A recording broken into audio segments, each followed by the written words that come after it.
Hey everybody, Gui here, And Masi's. and we are continuing our series of discussions on all topics Legend of Zelda. Today, we are talking about the Divine Beast Va Medoh. Yeah, in the Rito area surrounding it. I had to think for a second to recall the name because yeah. we were talking about the names are a bit. I was thinking medley. Yeah. Yeah. Overall, we were talking. This is probably the easiest area of the game. Yeah, I think so. Like if I were suggesting somebody like how to progress through the game, I think this is the easiest pre-dungeon area. I think it's the easiest pre-boss to the dungeon area. I think it's the easiest dungeon. And I also think it's the easiest Ganon Blight. Yeah, that's probably true. But it's the furthest one away from the Great Plateau. Yeah, I wonder if that was intentional or not. Because by the time you get there, it's just everything, just plowing through everything. Depending on the order you go in. Now, I don't think if you go right to I had some trouble getting to. I think that was the Tabitha region. That's where Tabantha or something like that. So in my route to it, I actually had a little. Even though this was the fourth divine beast I was trying to conquer, the going through you had to go to Central Hyrule, then you had to go to the Ridge Hill, Ridge View. Ridge Tower. Yeah. And then you got into Tabantha. So you had to go through multiple regions to get there. And this was the first time I encountered the sentry guardians, I think they were. The ones that the flying patrolling guardians. Oh yeah, that was actually my experience too. So it's and I didn't have all the stamina upgrades at the time. I was still the single wheel. So I couldn't really get it. So I had some trouble actually migrating there. Okay. And just even uncovering the Tabantha Tower, because there was that puzzle. You had to shoot the Corruption Eye to... Oh, that one is kind of annoying, yeah.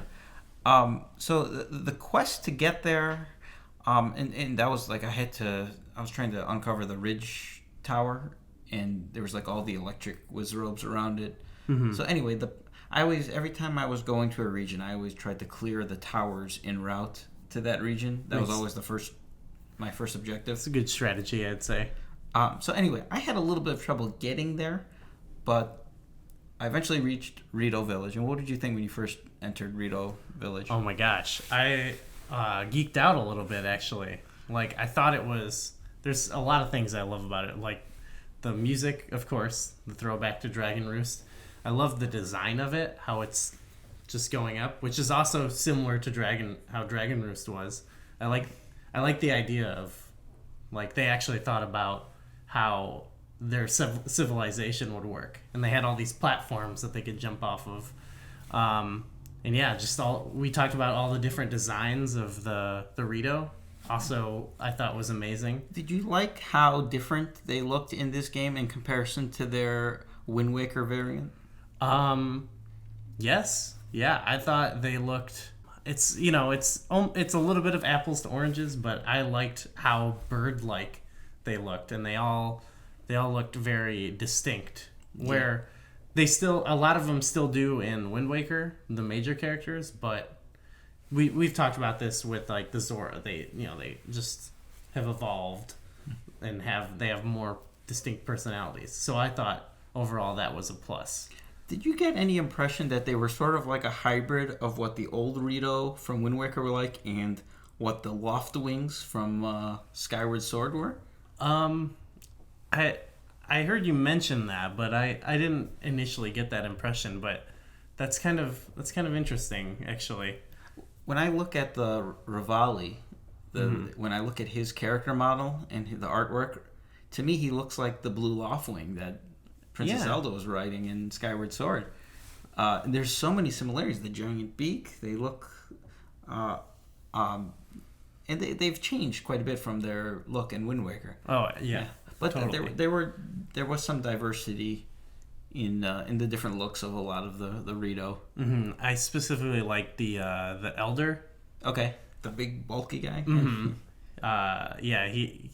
They were all kind of different types of birds too. You know, like they're more distinct than I think the Zora Gorons and the Gerudos are, because they almost have those different species of birds within their own kind. So I thought that was awesome. What did you think about the town? Did you like? I love the verticality of it, sort of like you were getting. I like how, and this is not just the Rito area. I felt this way with the Goron area as well. They did a good job with the scaling of the town. How, like, it's really its own distinct area, and it was great. I liked how they had the different like shops as you're escalating, and they put the Elder all the way at the top, sort of forcing you to look around a little bit. That's helpful for my play style, because I'm very much like point A to point B and like go. I like to go in order. I'm sure a lot of people do, but it's very like, oh, I have to go in this house or room and talk to everybody and see what it is. Okay, next. Yeah. So yeah, I like that a lot. We were talking about, we actually had to look up the name of the one character who helps you get. He's like the one who allows you to enter the divine beast, Teba. Yeah, Teba. I thought he had, personally, I thought he had like the weakest of all the character development going into the dungeon compared to, the Gerudo leader and Sidon. And in the Goron area. What did you think of him?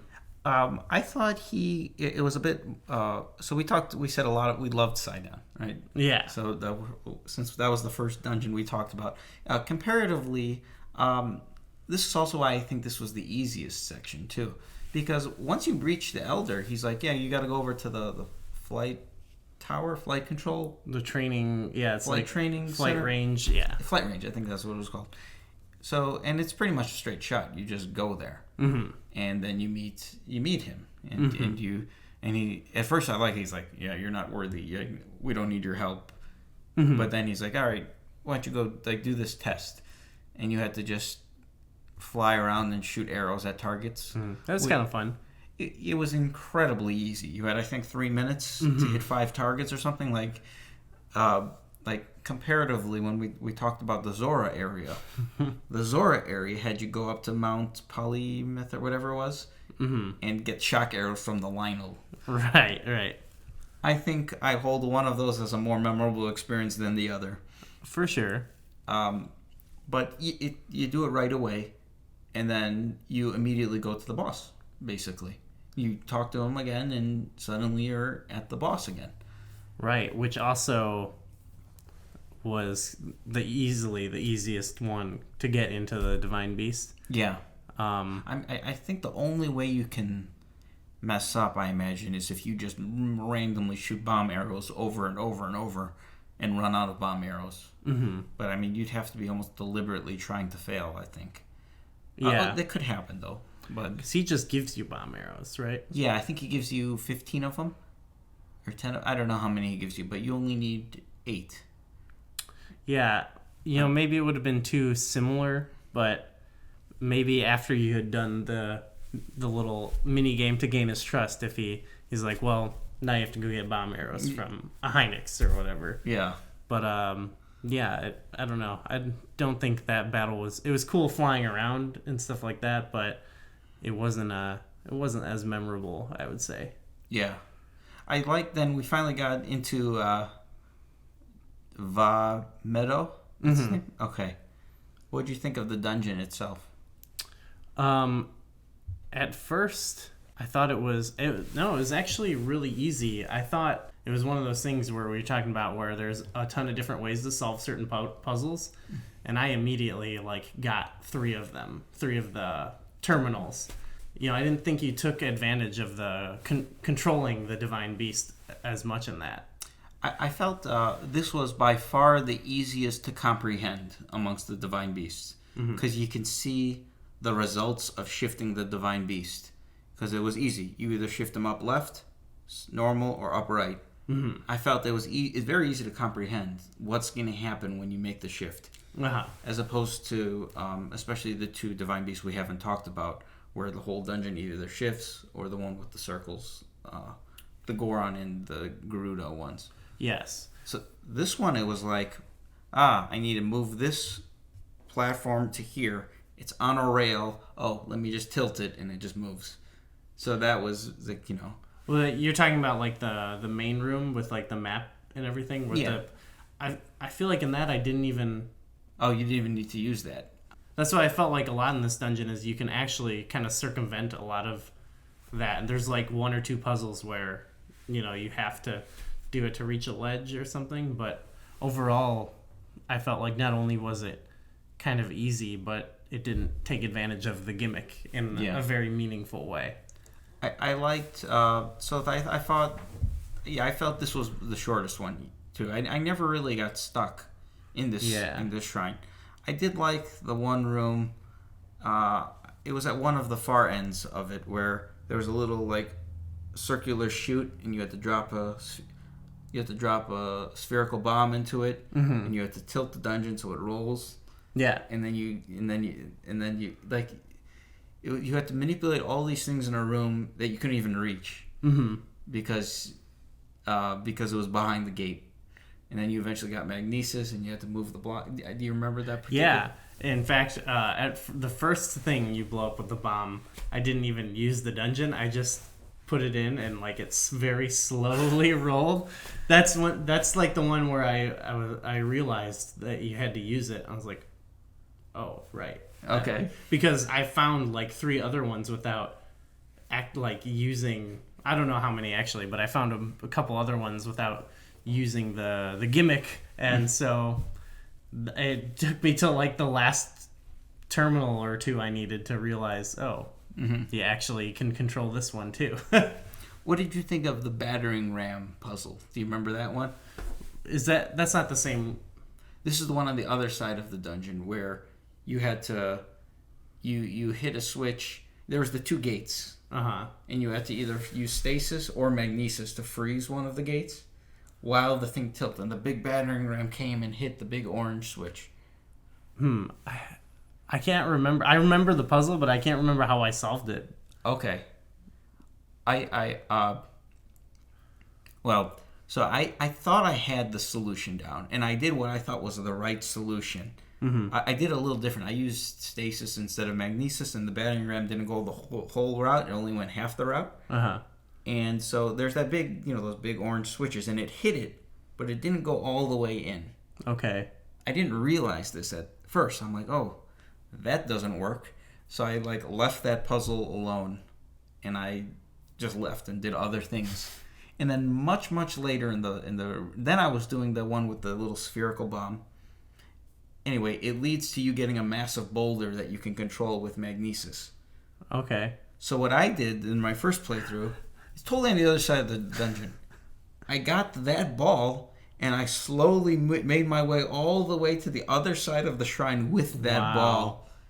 And then I just grabbed it with magnesis, went, and hit that orange switch with it. That's actually awesome. And you can do that. And I realized after the fact that I could have just done the battering ram thing. I just needed to get a little more momentum. I see. So, I was writing the guide, and I'm like, I realized this when I was doing the writing, and I'm like, oh, okay, I'm not going to put pictures of me bringing this ball all the way. Right. It's totally not practical. That is still sweet, though. Like, that goes with our shrine discussion where they're, it's hard to tell if they intended for that to be the, way, or not the way, but a legitimate way of solving it, or if that's, just a fluke. But I think it's amazing either way. Yeah. What'd you think of? We've kind of touched on this already, but the boss fight of Wind Blight. I felt he was the easiest of the blights, but it was a kind of, for me, I didn't have many arrows. Okay. So I was fighting him much like all the blights with not many arrows. But even so, I think I beat him on my first attempt, but it just took a long time because I had to wait for him to come down, and I was hitting him with bombs and then slashing away with my sword. Right. So it was the longest battle of the blights for me, but I beat him. He was not difficult, I don't think. Okay. Okay. And I don't really have much to say about this. I had bomb arrows, and I just blew the crap out of him. Yeah. I didn't think it was very hard or anything, but it also didn't have too much, like, the water one had the ice thing, and the thunder had where you have to use magnesis. Like, they all kind of had a gimmick that tied in with their elemental. This one, I feel like the wind was less strong. It was... I guess the gimmick was the paraglider in that sense. If you wanted to paraglide up and then use the slow motion bow and arrow. Yeah. This sort of encouraged you to use that method in this one. Yeah, I'll give it that. But it wasn't as strong as, like, oh, the ice is coming at me. I have to use one of my slate technology. But, and then afterwards you get the memory before, but then we get the post scene with Rivali. I kind of liked Rivali because he's like an I'm the best, like an arrogant kind of person. So it was nice to have, like, he's so drastically different from Mipha, who we talked about, before. Where Mipha, she's very quiet and subdued and more like humble, I think, while this guy's like, Yeah. They all kind of, all the champions kind of embodied a certain aspect of each of their each race they represented, and then they kind of amplified it. I guess I wouldn't say the Rito are, like, cocky, but... Yeah. But it fit so well, just like I thought Mipha fit well with the perception of Zora's and so on, so yeah. I actually liked his story a little bit. I didn't think actually any of the not any, but I didn't think a lot of the character development in this game was that strong. Right. But I thought his was pretty good, and it kind of was cool. It mirrored the Teba, where he at first was not interested in helping you, and then you kind of win him over a little bit. Yeah. So he kind of, that was cool. Like, there was sort of a connection. There's always a connection in some ways between the champion and then the person in the present you're helping, and I thought that was a pretty good one. Yeah, I agree. And I also you got Rivali's Wind. What was it called? Rivali's Gale. I think Rivali's Gale allowed you to shoot yourself. That's the best one. Yeah, it makes navigation significantly easier. Oh my gosh, yeah. Yeah, another reason why I would recommend doing this one first. Yeah, because now anytime you would encounter a tower, it's just a piece of cake. Yes. Yeah, I bet you wish you had that a couple of times. Yeah. Well, so overall I would say it was a pretty easy area, but definitely enjoyed seeing the Rito and helping the Rito out. Yeah. I think Rito Village and the music was the highlight of this area, whereas the lead up to the dungeon and the actual dungeon played second fiddle. Mm-hmm. And how do you feel, like, we've talked about the Zora area? How do you think the controlling of the beast compared to that one? I liked it, actually. I felt, like I said earlier, it was the easiest. I could comprehend it. Mm-hmm. So I was able to see the solutions while I was solving the puzzles. Whereas I felt, even with the Rudo in Varuta, I think it was, even in that dungeon, I felt I could sort of comprehend it. Right. Because there was not as much going on in that one. But this one, I totally comprehended it. I could see the solutions. I didn't feel like I was just changing things for the sake of changing things and then seeing what happened in the dungeon. Yes. Which we will get into with the later two Divine Beasts. Yeah. So we'll have some more videos coming soon where we discuss the other Divine Beasts. Let us know let us know the order you did these in still. That's always interesting to see. A lot of people that commented on our last one said they did the Zora area first, which we said made sense. And just let us know if you want us to talk about anything else in Breath of the Wild or Legend of Zelda. And thanks for watching. See ya.